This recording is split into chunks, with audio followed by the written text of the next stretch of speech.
നമ്മുടെ പപ്പക്കായ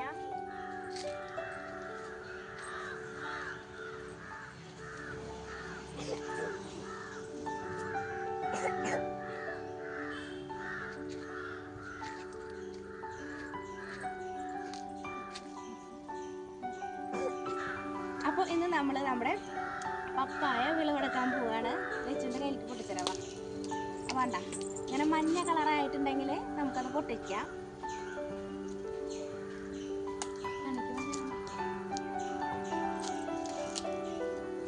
റെഡിലേക്ക്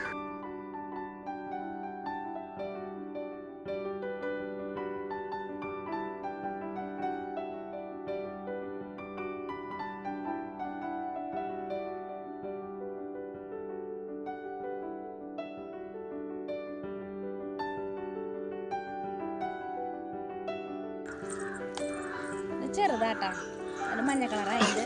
ഇനി അപ്പുറത്ത് ഒരെണ്ണം നിൽക്കുന്നുണ്ട്, അത് നമുക്ക് പൊട്ടിക്കാം.